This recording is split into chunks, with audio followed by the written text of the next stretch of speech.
Hi everyone, welcome to this evening's live Q&A session, which is a bonus one for you this month and a very special one. It could have not happened this evening. It's been a bit of a stressful day here technology wise. The gremlins have been to visit good and proper, but hopefully everything is now sorted. Hopefully you can hear me and you can see me, and in a second I will be bringing Bex hopefully as well onto the screen with me, where you'll be able to hear us both and ask Bex lots of questions. And let's hope we have a nice session this evening. So I am going to just ask, if you are watching this evening, where you're tuning in from. Just type away in the chat, say hello, let us know you're there. Obviously this one's opened up to a lot more people than I usually open the Q&A sessions up to, so let me just have a quick peep. I'm working on my laptop, because that's part of the technology bits that went wrong today, rather than, again, my two screens on my PC. So, I know there's a delay, but please do start in the chat room, so I can see some of you are viewing already. Just let me know, first of all, that you can hear me and see me.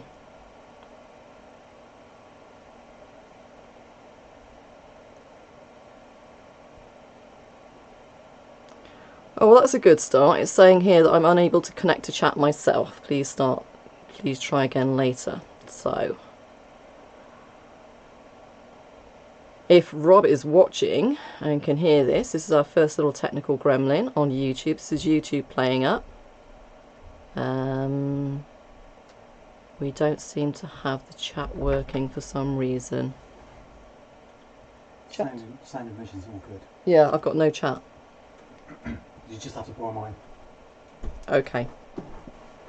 Okay, so just a second, whilst we are now, like I say, the chat might kick in. It's just saying unable to connect to chat.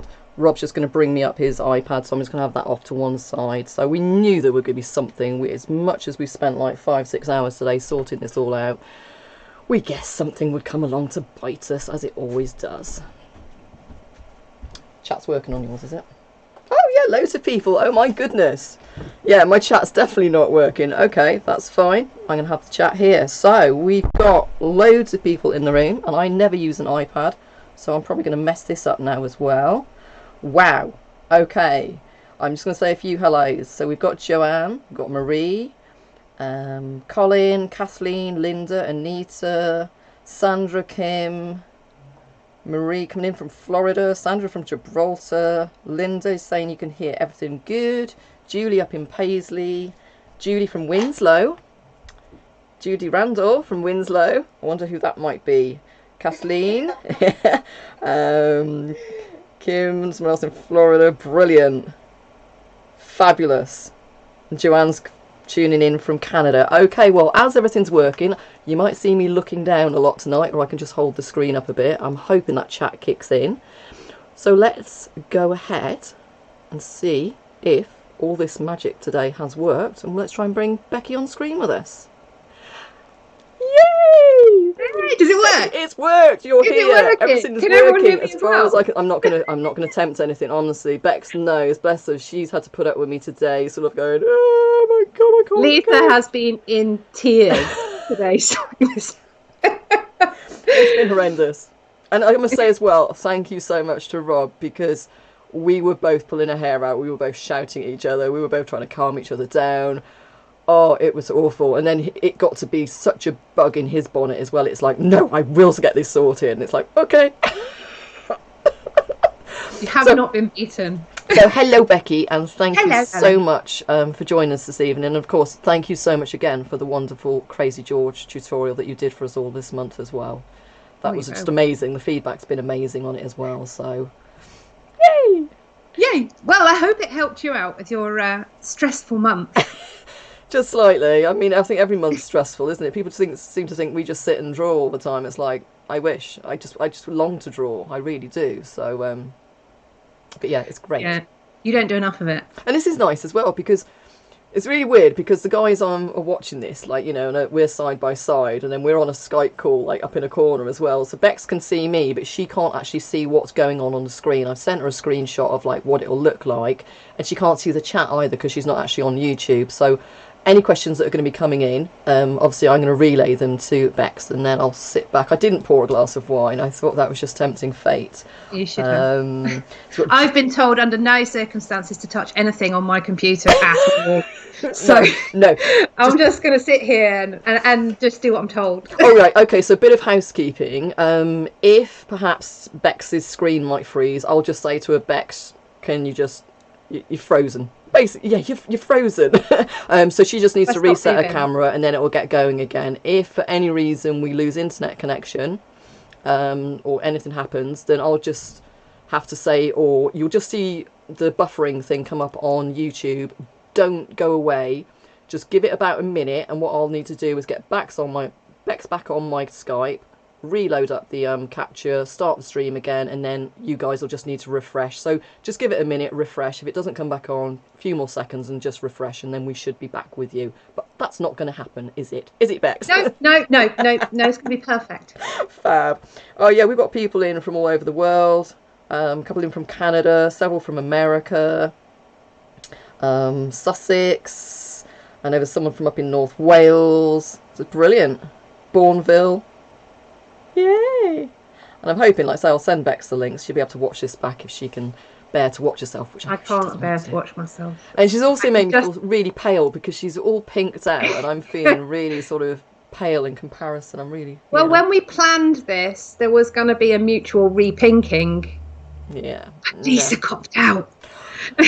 Oh, I just haven't been able to face it, to be honest. I just can't. And plus, we're having viewings on the house at the moment, so a pink stained bathtub might not have gone down too well. I had a private view last week as well, so I had to do it for that anyway. So, we haven't had any questions come in yet. There was a couple of questions just about supplies I know I had before. Mm-hmm. If people can't get certain things. I know I did send a few your way. Because I think in America and in Canada, there was a couple of supplies that they were struggling to get hold of. I think it was like alternatives either for... Was it the pencils? Was it the... Pierre Noirs? That's the ones, yeah. Was there a different brand? And also even the paper. And I just thought they could use pretty much any sort of good... Not cartridge paper, but smoothing paper. The paper that I use is cartridge paper. Yeah. But it's not a cheap one. So there's some that are very, very rough and easily destroyed. If you went over them with an eraser over and over and over, it'd start to tear the paper away. The stuff that I use is hot pressed, so it's quite smooth. It's still a cartridge paper, so it's not expensive, which is the best bit about it, because I buy it in enormous sheets. Sheets. And then you just cut it to size, do you? Yeah. Yeah. So I've got some paper. I've got A1 just next to me. Here, you can see the top. I have some A1 plan straws, and I have paper that's bigger than that. Oh no, they're A0 plan straws, and I have paper that's bigger than that doesn't go in it, that sits underneath it. So I think I don't know what size it is, but it's absolutely huge. That is massive. So you can really get some amazingly big pieces. It's not like if you're using Pastel mat, you're really limited on the size. Yeah. But when you go to cartridge paper, you can buy it in rolls as well. I must admit, so does yours come as sheets then? I've got sheets, yeah. You have to get that up to the top floor studio. Yeah. I know, because I've got some Somerset Velvet, and that is, I think it's 1.5 meters by 2 meters or something like that. And those are the bigger sheets, but I ordered loads of sheets, and when it came, it was like I could hardly lift it in through the front door. It was crazy. I don't know. This is just basically sat on the floor behind me, so I keep looking. It's too big to put anywhere, and it was just, I don't know what to do with it really, because you can't. The thing is, when you're using sheets like that, particularly of cartridge paper, I think if it's board, if it's like Pastel mat board, you get away with it, but you can't have it upright. No, it just starts to drop, doesn't it? It will wrinkle, and then you've got a problem because you can't unwrinkle it. So it does have to be stored flat, which is the idea of the plan chest drawers. And anyone who hasn't watched Beck's Behind the Studio Door, obviously in that one we did a tour of Beck's studio, so you could see those planned chest drawers that we're talking about in there, because you had those, you bought those new, didn't you? Yeah. It's nice because you don't have to buy second-hand old like engineers drawers, which are amazing drawing for the old drawings that you see in the architects drawers, if you can get hold of them. It's quite nice now. There are a few companies, and they weren't too bad a price, I didn't think, for what you got. No, and the reason I ended up buying that particular set is because they come flat packed. Oh, we've got a question straight off, Bex. Yeah. in the US, they don't know what cartridge paper is. Could you explain what it is? So you see, that's the kind of thing this is brilliant for. Yeah. What is it? I mean, so is it like Stonehenge or anything like that, or? I don't know brand names. That's the trouble. Yeah. Because I tried loads and loads of different papers when I started drawing, and the joy of the one that I use is I can use the powder, the charcoal powder on it, and it doesn't absorb the powder as much as some of the other more textured paper. So the cold press type papers where you've got quite a lot of texture, or the pastel papers where you've got a lot of texture, you won't get the charcoal powder out. So you can't draw with your putty rubber in the same way as you can with the cartridge paper. I suppose that the most similar, if you go for a hot press, the quite smooth hot press papers, that's probably going to be more or less where you are. Cartridge paper is a generic term. It basically means a cheap all-purpose type paper, I guess. It's what you get in sketchbooks normally. Yeah, I suppose it's like a heavyweight copier paper even, isn't it? Yeah. Well, it varies so massively though, Lisa. Yeah, true. You can buy sketchbooks that say cartridge paper on them, and then they're going to be wildly different from each other. So really you need to find something. Maybe I could do a little tester on some other bits of paper. I know a lot of people use what's the one that Alan uses? Alan Willett. He uses Fabriano Artistico. Yeah. That's the one. I knew. I've got that one, so I know exactly what you mean, and it's a really nice weight. And yeah, it's just got a little bit of tooth texture, not too much. Yeah. Someone's asked me just to boost my sound. Is that better now? Someone's put better balance on the sound. Is that okay? And we balanced out a bit better between us. It looks like the mic reset. I'll just wait for that to catch up. There's a bit of a lag on here. Yeah, Kathleen has said from that. Oh, Marie said it sounds a bit like Strathmore Bristol Smooth. And Kathleen has asked, is it like 100% cotton? Or would you not even know? Not necessarily, no. Because it's quite cheap. It's cheap. The 100% cotton papers tend to be quite expensive, I think. So yeah, I think a good generic one. If you don't, if you want to know where to start, I'd go with the Fabriano if you can get that over there. That is slightly more. I have tried it because when I was looking to go bigger with my cartridge paper, I tried out the Fabriano because you can buy that on a roll. So I know that it is comparable. It will work. It's slightly more textured than the paper that I use, though. Okay. I wonder if there's a front and back side to that, though, so there might be a smoother side to it than you're supposed. Do you know what I used to use for my graphite pencil work was Fabriano 5. And that's one that I know London Art College, that's what we were taught to use for graphite and graphite powder.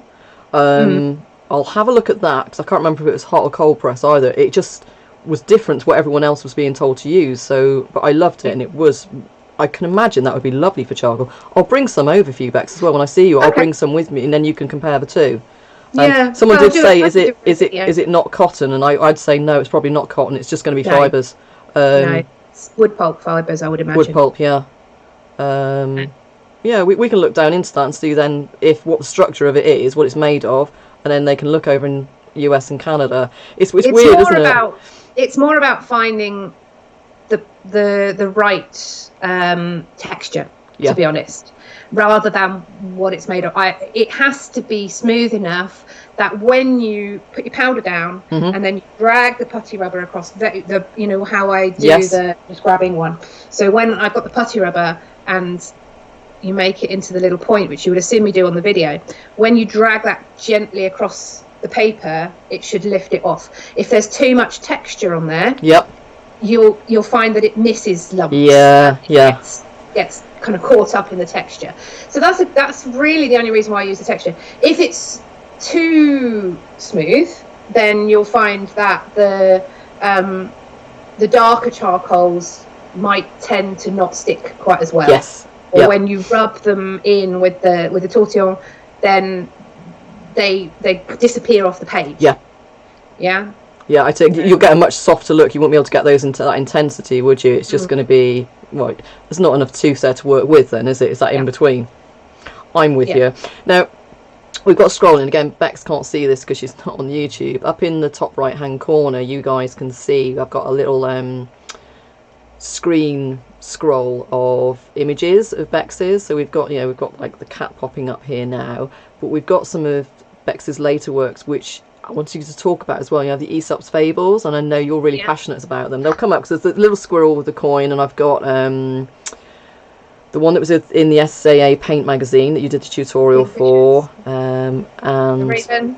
which one? The Raven. Yeah, Raven. yeah. And you've also got the squirrel coming down the tree. We've got popping up there now with the coins in the tucked away in his little hidey hole. Yeah. So I suppose maybe about a year and a half ago, I love drawing, don't get me wrong, and actually I really love doing commissions, which is most of my work, because I don't have to think about what I'm going to draw, and I love the process of drawing as much as having an outcome. So for me, not having to think about what I'm going to draw is like, it's brilliant, I just draw it, it's good, I enjoy drawing it, and then it's done and I get money. Great. But I felt a little bit like, you know what, I need a bit of concept, I need a little purpose of what I'm drawing. Yeah. And as much as I love all these animals and beautiful animals and quirky animals and all of this, there was no real message behind it. And as a art teacher, which I was for quite a long time at secondary school, we're always taught there needs to be a message. What's the message and what's the concept and all this. So I started working into that idea, and I was influenced by a book that my granddad owned, and I found it on my bookshelf. It's a book of Aesop's Fables, and I started reading them, and a lot of them rang kind of appropriate with more modern contemporary issues. So I started doing a series of drawings around the Aesop's Fables, but instead of doing the traditional Aesop Fables, I started putting them into a modern context. Yeah. So, for instance, the Raven and the Picture one, which I think is circulating around as a it's the only thing with the bird. Kingfishers have just popped up now. Okay. The traditional Aesop's fable for that is that the Raven was dying of thirst and he couldn't find anywhere to have a drink, and he was getting absolutely desperate, and he found a long-necked vase, and he put little pebbles into the jar, and it rose the water level. He couldn't get his head in all the way down, but it rose the water level by putting in the pebbles. And the fable, the moral of the fable, so all these fables have morals, was that through hard work and dedication you can succeed, basically. So I thought to myself, well, if we're going to put a swing on the modern society, the Raven is often seen as the harbinger of death. So he is kind of you associate him with big gothic in graveyards, sat on gravestones, all of that kind of stuff. You've also got the rose petals around him, the dead rose petals, with a little bit of colour in, also the harbinger of death. You've got the water in the jar. Okay, there's water in the jar, note that. He's raising the water level. Ooh, raising of water levels. What could that be? But he's raising the water levels by spending money, by putting, so it's comment on our consumerist society and how our overspending in our own lives and our obsession with wealth is leading to climate change, which is being brought on by the harbinger of death. Stood on the backs of knowledge, which is books. Sorry, I'm waffling a lot. No, it's fine. So I've just got people coming in saying that there's a bit of an echo. It's just see, this has just happened. Do you want to just double check the? Can you check the mic volume on the OBS? I dropped it down a tiny bit. It's not that, that's the echo, but yes. Mute one of the streams for a second. Just mute. Okay, we're just going to test the sound because people have said there's an echo coming through. We're going to just mute one of them. Bear with me a second.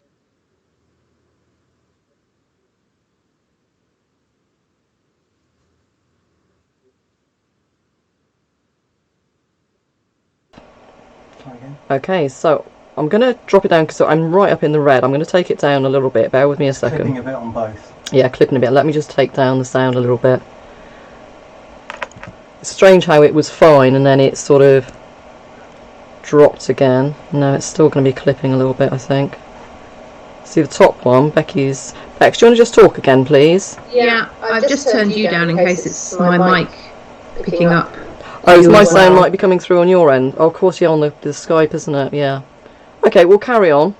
Might be where we got a bit excited then. Yeah. I waffled a lot on that, so I get a bit carried away. Okay. That might be Yeah, right, okay, so guys, it might be a tiny bit of echo coming back from Bex's end as well with the mic there, Rob thinks, so we'll just carry on. I'll move it away a little just bit keep more. letting me know if it gets bad again. Colin's saying it's clear now. Thanks, Colin. You guys, yeah, just let her know. Becky is echoing. Is it a lot or is it just a little bit? I can drop Becky's volume down again. Let's have a look. You shouldn't be getting any now because I can barely hear you and I've moved my mic right away. Right, okay. I'm going to drop me down again.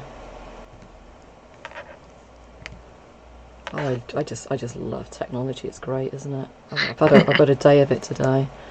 So, okay, we're going to carry on. Hopefully it's going to be okay. It's Becky's echo.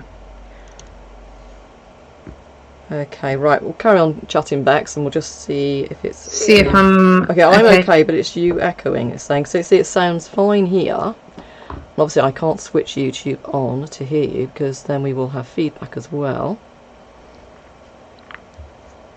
You're on half the volume that I am. Is it echoing a lot, guys? Is it bearable? It's not like Groundhog Day, is it? Where it's sort of coming back round every few seconds later. That was horrendous, that one, when I did that.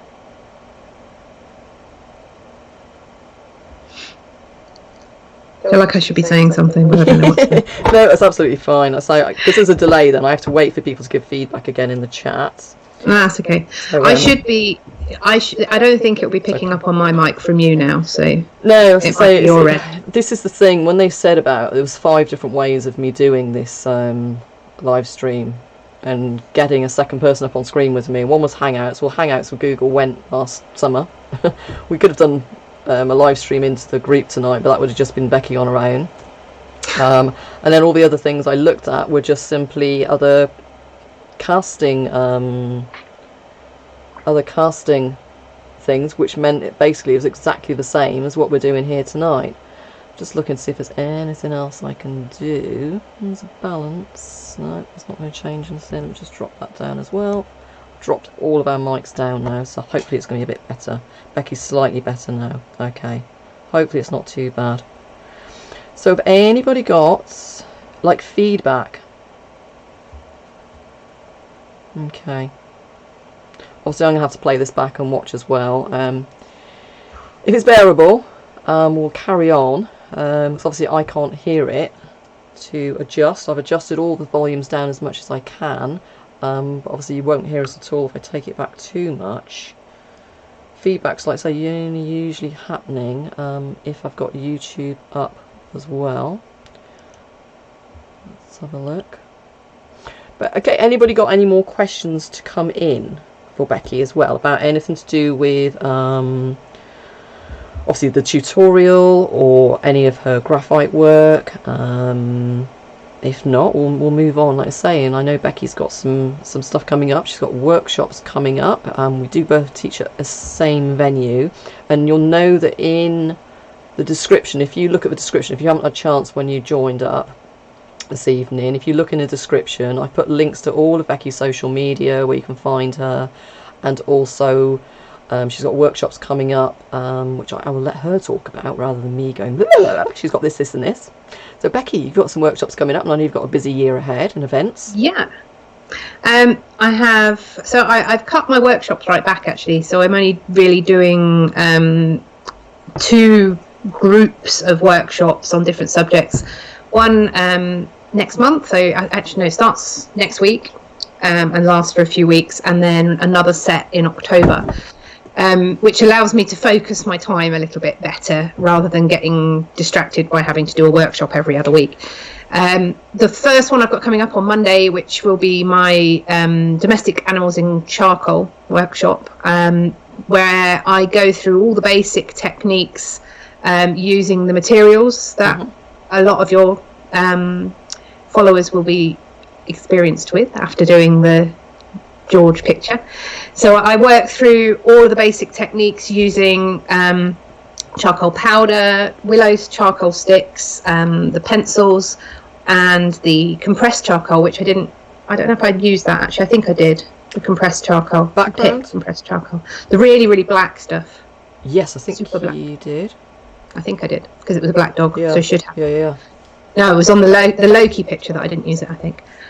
So it's about using all of those different blending techniques, different ways of applying and removing. And then, so on the first day we do all the techniques, and then on the second day we'd do a drawing together, which is normally of Louis with the big nose. Oh, the one. Oh, I love that one. I haven't got that one scrolling. I tell you which one I have got scrolling is, you know, the big white husky, Akita, you know, the...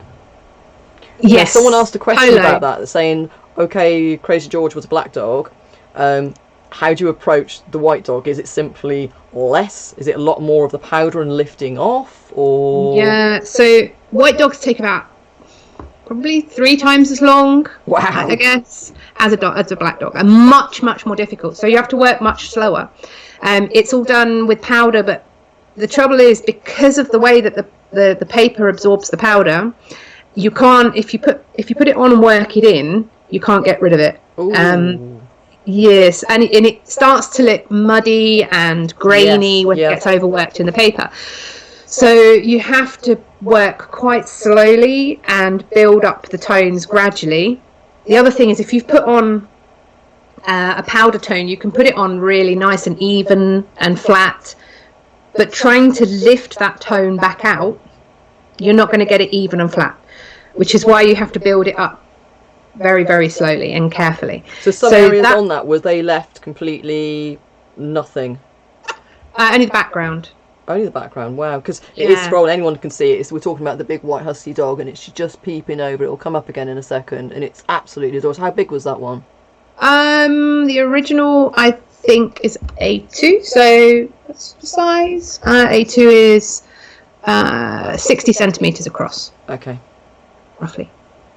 But it takes a lot more work to do white dogs than dark dogs. So I did last year I did an advanced charcoal course, which was a 3-day where we had animals in on the first day, and I did the photography of all of the animals, and because I was a photographer for 8 years as well, and I have my own photography studio, so that's part of what I do.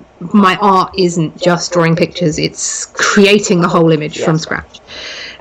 So we did the photography on day 1, and then on day 2 we started doing the drawing, and I had that Samoyed. He is actually a Samoyed. That's it, Samoyed. I couldn't think of the word. He came in as one of the models, and so I was teaching those techniques, the white dog techniques, and it drove everyone up the wall. It's really hard. But what I find difficult to explain to people is when, like on the 2-day course that I've got on Monday and Tuesday, people bring along a picture sometimes and then say, oh, can I do this one instead of the one that we're doing in the workshop? Now, if the tones and the techniques are used are the same as the ones that I'm going to teach, then I don't have a problem. But when someone brings a white cat along and says, can I do this instead? I'm like, really, no. Please, no. Yeah, you can adjust it so much. I know a courtyard in, I think, August, I'm doing one. Peter convinced me, come on, let's try and do a 3-day one. So we're doing a 3-day one where I'm opening it up where people can bring their own reference, and I'm like, it's really hard work. But I'm going to guide and say, you know, sort of, as long as they're confident with their colour choices, if not, they've got to bring all their pencils, because it's no good, you know, sort of coming along to do a black dog and they've got like a white one with loads of pink hues, and they've brought pencils for a black one with blue hues or something. So yeah. No, it is a challenge. Peter's like that for challenging you. And you've been invited this year as well as a guest artist tutor for the SAA as well. Which I have, yes, which is very exciting. So we'll be drawing Loki, she's going to be popping up. She's the little cat everyone can see who's just peeping up, and you're seeing the top, and she's coming up. Not that cat. It's another one. You can just see the top of her face. Yeah. So I'm quite excited about Loki, because Loki actually was the cat belonging to a friend of mine. When I was doing the 3-day advanced course last year, he was supposed to be coming in as a model, but he got very poorly and he died. Oh my goodness me. I know. Oh, It was very, very sad, all very unexpected. And so but he belonged to a friend of mine, and so now I kind of do it as a bit of a tribute. I can't imagine people bringing in their cats to a workshop environment for photos. I mean, when I go to someone's house, which is in their house and everything, cats seem to look at me with saucer eyes and run to the furthest point in the house they can get away from me. Though. But I'm not. Depends on the cat. Yeah, I guess. This is Bengal, so I don't know if anyone out there has Bengals or knows of Bengals. I have 2 Bengals, which is why I've got a bit of a soft spot for them. There's Lockie, just popped up now, everyone. Bengals are the most dog-like cats you can get. So, yeah, true. Yeah, he was not. We had another Bengal come in Loki's place, and that cat was not phased. It was out on the grass, outside, up a tree, on a lead. I love it. Oh, Sherlock needs to meet a Bengal, I think. Oh, they would win. Yeah, yeah, absolutely. That's what he needs. I had so I've got 2 Bengals now, but my old Bengal before I had these, he once brought in a full-sized rabbit, gutted, through the cat flap, and left it by my bed. Oh. He bought chickens from the local farm. The farmer didn't like me, and one of my neighbours saw him stalking a muntjac deer. Oh my god.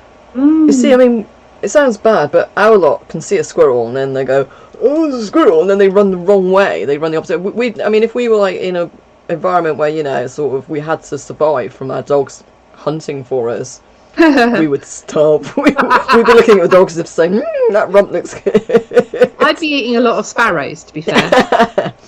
Someone's just said, Anita's just commented that, you know how you worked on Crazy George and you had him sideways and you worked top to bottom, left to right sort of thing, if you know what I mean? Yeah. She said she tried working with her subject sideways, but her brain couldn't cope with it. I mean, I know I flip upside down when I'm not recording, and I might actually need to start doing it again more because I try and keep the camera in, the upright position to record. Yeah. I think I'm going to have to start flipping mine around because it does mean a much more natural way of working. But it was quite fascinating to see that you worked the whole lot. The reason being is because when you get quite big, I mean, as you're a colour pencil artist, I know that there are exceptions, but you tend to work a lot smaller. So the A3 is my smallest size. So that picture of George is the smallest size that I go. Mm-hmm. And when you start to work, if I could turn my camera around, I would, but my drawing board, I'll just pick it up and show you. This is the next size up.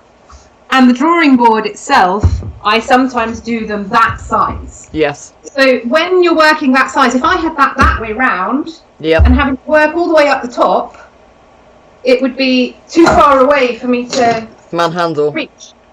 Yeah. So having it that way round with George just meant that I was a bit closer to all of the work. Absolutely, yeah. Is it just, do you still spin him round every now and again just to look at him from different angles, or you just literally just carried on working? Not really, because I don't look at it and see a dog. I'm the same, and that's what I try and get everyone to see. Don't look at it, and I say if you're starting to fret that you're drawing fur or you're drawing an animal, no, spin it round. No, you're looking at tones, you're looking at shapes, tones, and then if you're doing colour, so it doesn't matter which way up I draw it. Exactly. It doesn't matter at all. I mean, obviously, when I'm kind of taking photos to show the client, like update photos and stuff to show the client, then I will take it the right way up and turn it around, and they can see the right way up and everything. But for me, I just as well work with it upside down and. So with commissions, same as me, sort of obviously you start off commissioned, the clients come to you anyway because they like your style and everything. You've had a bit of a build-up of a relationship in either the booking process, seeing the photos or taking the photos. Yeah. So again, I know some people say, oh no, you never ever should send out an update photo until it's finished and you as the artist, that's it, the final say. I never ever, it doesn't matter how many times I hear that, I'm like, oh god no. Because I find, one, it's good for their confidence to keep showing them, even though you can say, oh, it's a bit scary at the moment and it's a bit blue or purple, even if it's a black dog, says, but I'm going to start toning it down, you've seen me work. And I just find it just builds that lovely bit of confidence. Plus it means that if they do want anything drastic change, and usually you can do it as you go along, As early as possible. Yeah, you're the same as me on that, aren't you? I mean, I know I don't do commissions anymore, but I'm quite happy to change stuff within reason. You know, I've had a difficult one. I've been doing it about 4.5 to 5 years, and in that time, I've only had one difficult one, and that was quite recent. It's weird how it stands out, doesn't it? Sort of like you just have to look at it that all those others, no, so it's not you or your approach or your communication or anything like that. It just happens every now and again, and it is, and you know, sometimes you just sometimes you just it doesn't work. I've had it as well. But I find on the whole people love being involved in the process. It's as much that as it is them getting the opportunity to feedback. The fact that they've got the opportunity to feedback, they don't always use it. In fact, most people don't say anything other than, "Oh my god, I love him, it looks just like him." So, you know, it's never really a negative thing, and it keeps you in touch with the client the whole way through, and you build more of a rapport, I think, as well with them. And I've met so many lovely people since I've been doing this. Okay, someone's just said the echo is back, so I'm just adjusting the sound again. I wonder if it's when I sit too close to my mic. If I sit back here, is it any better? Okay, someone's actually asked, Harry's just asked, you know the big cat I think he means on the easel behind you, is it coloured charcoal? I think it's pastel, isn't it, that one? It's pastel, yeah. So pastel, soft pastel and pastel pencils? So background, first layer is pan pastel, and then I use soft pastel, the chalk blocks, to block in all the main colours. Any particular brand? The ones that I use are Faber-Castell ones. Oh, I like those, yeah. Yeah, and then pastel pencil for all the detail on top. And I use a mixture, mainly Caran d'Ache. To be honest, with the pastels, I find the coverage on them much better than any of the others. Yeah. They're a little soft, so you do have to keep sharpening them. You get through them at quite a rate. But is that no, it's not Stabilo Carbathellos, is it? Which one is the Caran d'Ache ones? Yeah. I have a cunning bag conveniently placed at my feet. Dry pastels. Oh, where did that bag come from, Becky? Oh, well, I I'm don't guessing know. now. Might that have been a recent thing, which we haven't mentioned, actually, have we? Oh, might one have been on a seminar day recently? Maybe one has perhaps been offered a Caran d'Ache ambassadorship. I forgot completely about mentioning that one. It feels like a pencil. Look at the pencil. Oh, that's one of the little boxes of goodies that you got when you were down there. Brilliant. I got a whole bag full of stuff. It's very exciting. Very exciting. But those are the pencils that I use. It just says Caran d'Ache pastel pencil. I think there's only one sort of pastel pencil. Oh, okay. As far as I'm aware. But they are Lush. Yes. Can you just mute your mic line for about 10 seconds and then open it up again? Okay, hang on a second. Just have to tell you. Right, I'm just going to mute me for a few seconds, and then just for a few seconds, and then we'll try opening it back up again. It seemed to clear it last time, so I'm just going to try it.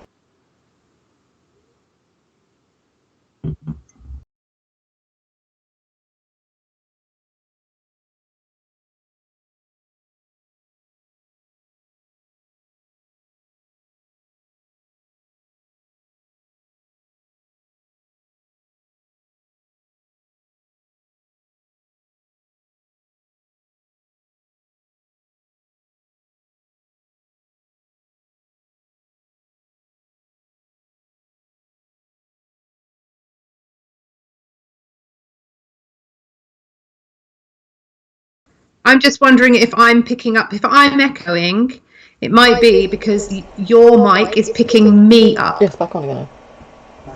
Let me just check on YouTube because there's nothing coming from you talking. Yeah, I know, I'm muted to both. So Rob's keep popping in, he's coming in doing technical, going, just a quick technical. Could you just mute? Could you do this? Are we back again? We are back again. Hello everyone. We're just saying, it might be the fact that, and then let's say next time, hopefully we can get the main PC working. It's maybe because I've had to bring in the Skype call, and the Skype call's got sound on, whether at all that interferes. What you need is one of those headset things. Yeah, I've got one of those. Try that next time. So I'm listening to you through that, but then Yeah, your there's sound. no. But we still need to grab your sound, so we need to mute the Skype coming through on here. But Anyway, doesn't look like wine. No, Frank, it's not wine. I didn't dare it's have fine. wine. It's fine.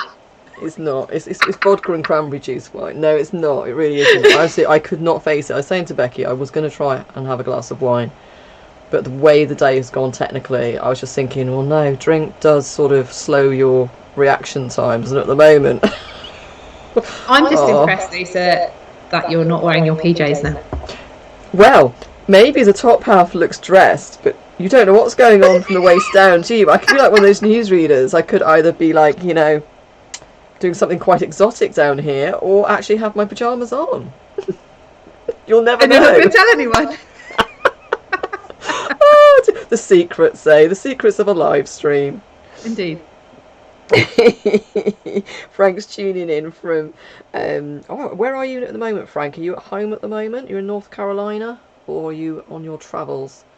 I'm hoping the weather's better over there. Our weather in the UK is... we're talking about the weather, but it is shocking. It is shocking. It is really, really bad. And do you know what? I've been terrified a few times at work. So my studio, which you of course you're right at the top, yeah, is a loft conversion on the 3rd story. And we've had really strong, like, gale force winds in the UK. And I have been worried that my loft conversion is going to blow away at times. It's quite terrifying, but it's held fast so far. So how long have you had the conversion now, the studio? How many months in, or are we over a year? No, we're not. Just over a year. So it was completed on my birthday last year, which was 13th of December. So not last year, the year before. So we're about a year and 3 months, I suppose. Wow. Before that, I was working in a Harry Potter style broom covered. I can remember when you were bedroom. I can't believe it's that long ago. And still, so looking back now, the decision to convert the loft in the house, as opposed to having a purpose-built unit outside the house, a standalone one, you're still happy that you've gone? Oh God, yeah. Yeah, absolutely. I mean, there's no question. Wow. We could get this on the mortgage as well, because it's home improvements. It makes my house have more bedrooms. It's put a grand master bedroom on the top floor, so if we ever wanted to sell, it's quite a nice feature. The heating, I don't have to worry about heating so much because it's within the same building. The costs for heating a separate building would be a lot more. I'm quite an eco person, so we have like solar panels and everything as well, so we have actually got a separate heating system here, so when I'm in my studio, the rest of the house is not heated, and vice versa. I just put heating on it when I'm in here. And I saw earlier as well, you had your little portable heater. I've got mine with me all the time, and it sits on. I've got a little oil radiator, and it sits underneath my drawing table here. I have it up next to me, and I up against my knees because I get cold legs. Your hands get too cold, you can't draw. Yeah, and I get cold legs from sitting down for so long. Sitting still. I'm older than you. Who may be watching this, she needs to message if she's watching this. My sister knitted me a present for Christmas. I'll show you. Thanks, Anne. Thanks, Colin, for letting us know. Earpieces for the presenters. Yeah, I'm going to have to look into something like that, Colin. So one of those little ear things. Definitely. So this was knitted for me by my sister. Oh, brilliant. And it's just knee-sized. So when I'm working, I sit with it over my knees like a granny. Well, I've got mine here as well. Mine's a little doggy one. And this is my little knee one that goes over me as well. And it does. I've got to. Sometimes I wrap one around me because I just find once you sit and you're drawing, I can just get so cold. And you don't notice until you get up, and then you're like, oh my God, I can't actually feel my hands. Yeah. Do you wear one of those little hand protector things, do you, or is that to stop smudging, or what's mainly that for? It's a drawing glove, so it's nothing to do with my hand being broken. People have I've put photos of it of me drawing when I've been wearing it, and they're like, oh my God, what have you done with the hand? It is all it does. If you imagine the paper is here and I'm drawing here, it stops the oils from my hand from going on the paper. So you do it that way as opposed to using like a glassine paper like I use? I use glassine as well, but occasionally if I sneak over the glassine a little bit. You've got that as well? Yeah, okay. Because I fix the glassine down so it doesn't move around. Yeah, I tend to do that now on a bigger piece. You just need to, you can't be holding it and... Yeah. And also, although with colour pencils it's not so much because you don't tend to get so much dust with them. With charcoal, a lot of you might have found if you were doing the George picture, you'll get the charcoal dust even from like the charcoal pencils, that if it gets underneath the glassine and then you're moving the glassine, you'll end up with black streaks across the page. And if you've got a white background, that you can't get that off.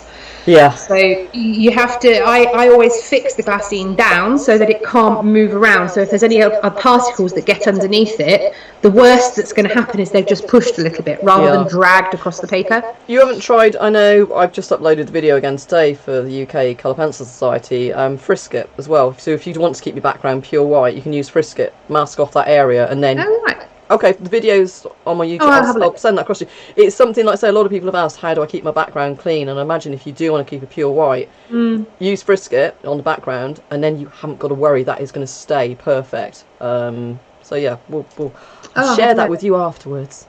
I spent hours and hours and hours cleaning up backgrounds with putty rubbers afterwards. Well, there you go. I might have just saved you... Does Frisket stick to the page then? Very, very low tack. Very low tack. That's what it's for masking off. You can mask off the image and lift off bits as you go, or mask off a whole background. Ooh. But it would get quite expensive when I'm drawing pictures this big. Yeah, you can get them different sizes though. I mean, this is a small roll. I bet you can get double that size, which would be, I think that is 12 inches, so 24 inches. And I mean, I've been using it quite a bit, sort of thing, and it's fine. And you just literally, you can just lay it on your image and then use a slice tool or a knife to cut out whilst it's on there, and it won't damage your paper. There's different ways of using it, so it's good stuff. I'll have a look. It's remembering to put it down as well, because I use it if I'm going to do a pan pastel background. I'll put it on my main image, and then I know I can just blah, blah, blah, blah, all over it, and it's not going to get, sort of intrude on my picture. So, even though it will rub out on pastel mat, it can be a bit of a pain sometimes. So your pastel cat, that's on pastel mat, isn't it? Yeah. Yeah, the pastel mat board. Yeah.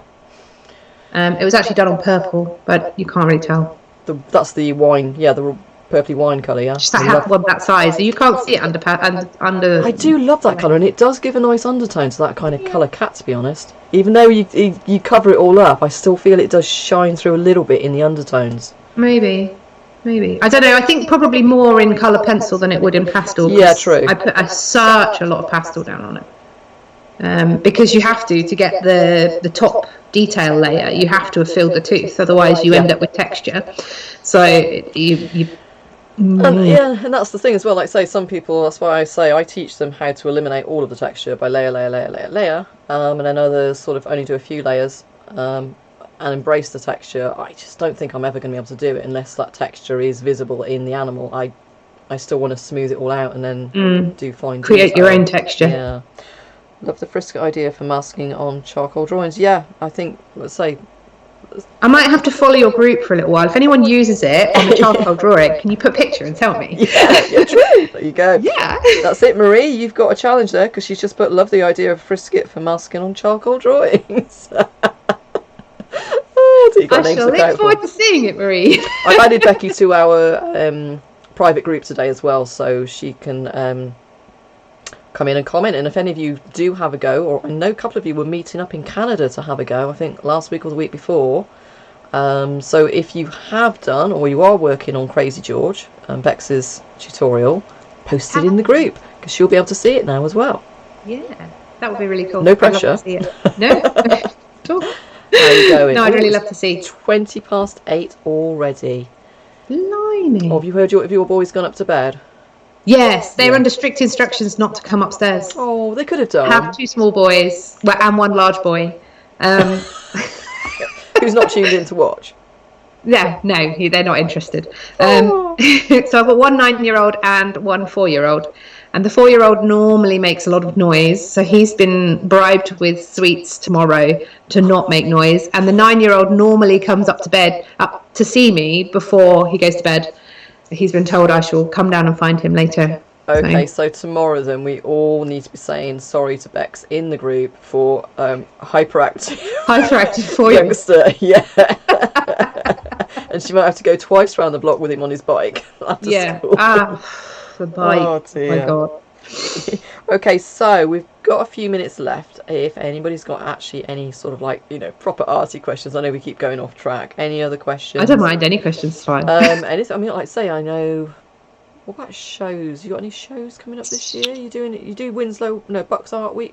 I do Bucks Art Weeks. I've got an exhibition on at Woburn Art Gallery at the moment. There's a couple of pieces in there. This is the year of me submitting stuff to various places. So yeah, we do some exhibitions. Last year I kind of messed up a little bit. So I submitted 2 pieces to the Pastel Society, which exhibits at the Moore Gallery in London. And I then forgot that I'd submitted them and sold both pieces. Oh no! And got pre-selected. Did you? Oh, congratulations though. No, because I couldn't, because I'd sold them. I know, but still congratulations that they did select you. But pre-selected, yeah. Well, yeah, but yeah. God. Anyway, so this year I'm not selling anything. I'm just going to submit stuff. Yeah. I've been trying to do that because I haven't been able to draw for so long, like 3 months without properly drawing. Oh, I'm so far behind. And again, I think I've actually committed to David Shepherd, Wildlife Artist of the Year. It's the first time ever I've stuck my neck out and stuck 2 pieces in. And do you know what? I'm just thinking, I thought Mr. Woolett might have been on here heckling tonight, and he hasn't. I bet he's forgotten. He's probably got his feet up, hasn't he, in his pyjamas on, with his pipe and slippers or something. That's quite a relief anyway.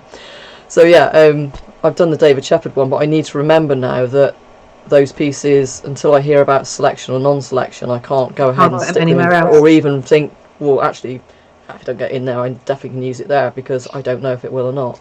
I'd like to think something will get in somewhere. I was hoping to submit to the one that you were saying about Wildlife Artist. Yep, David Shepherd's. No, the other one. Oh.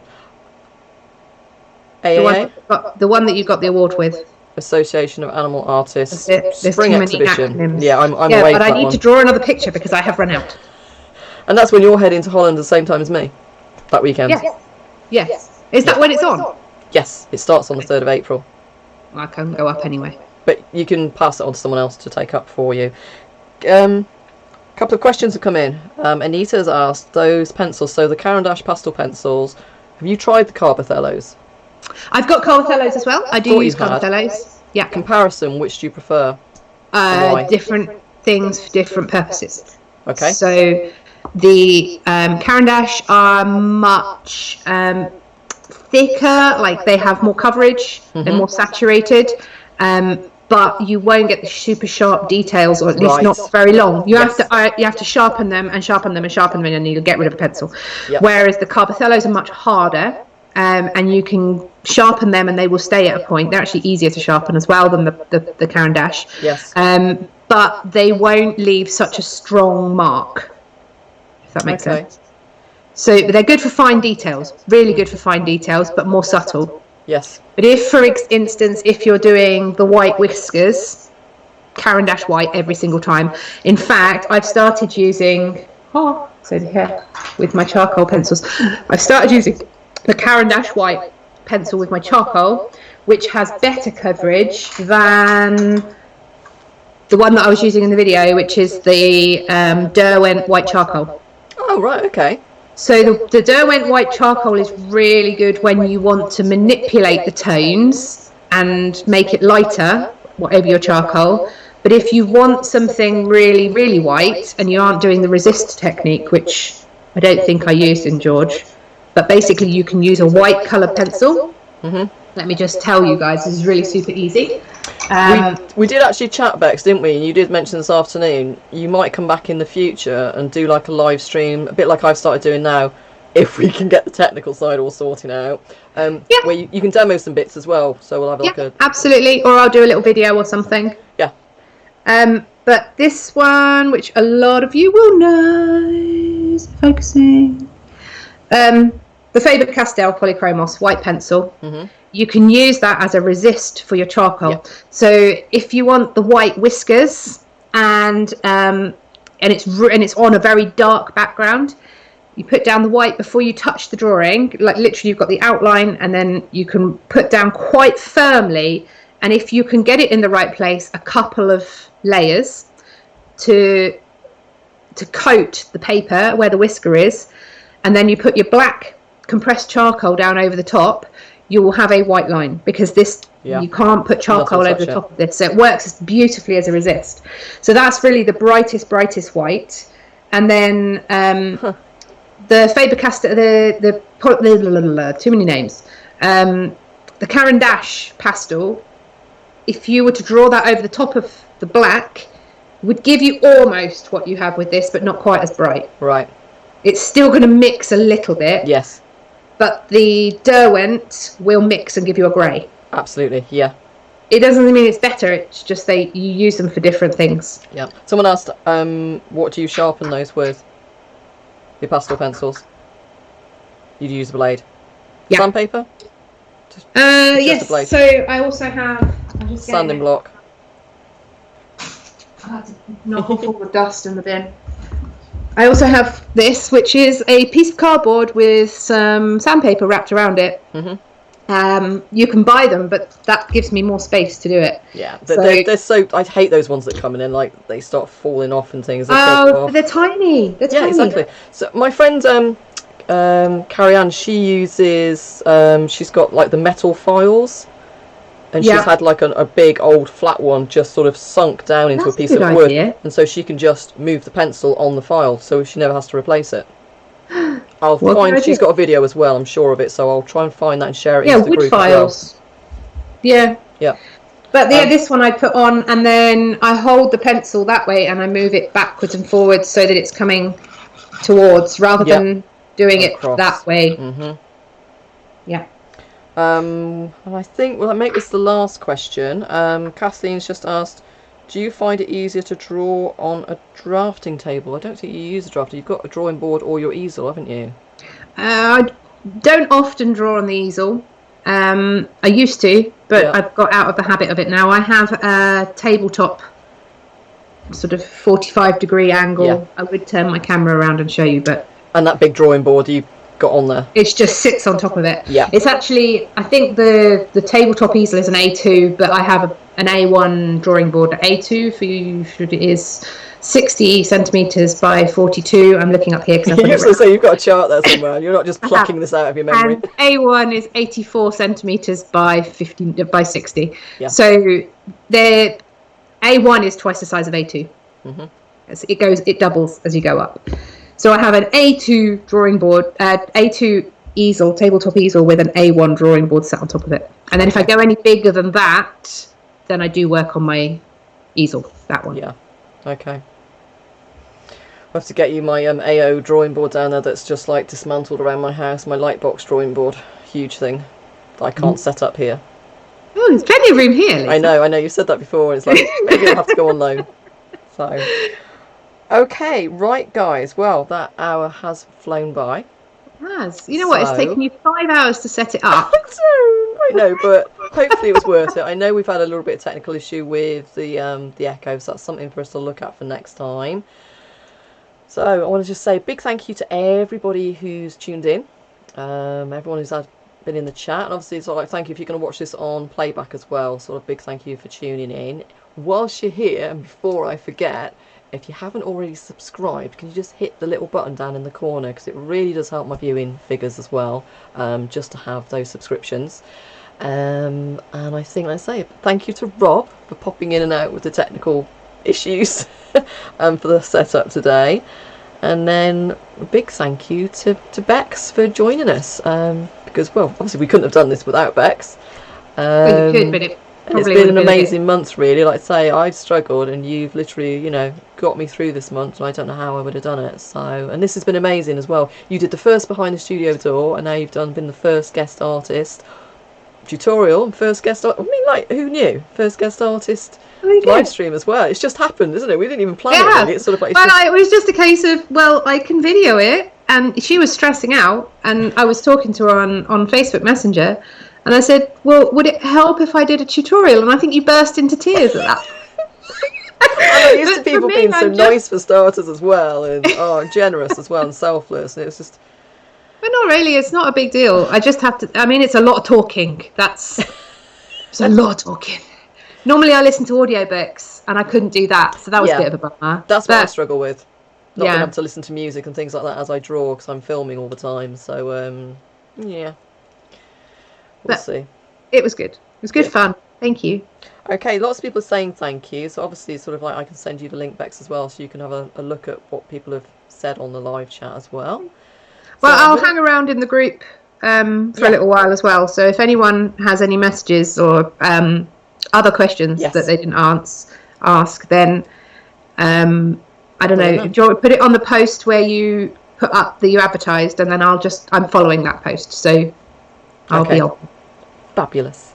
Right, so I'm going to try and sync us out of here as smoothly as I brought us in. So thank you very much, Bex, and thank you everybody who tunes in to watch. And hopefully we'll do this all again soon. Okay, speak to you soon, guys.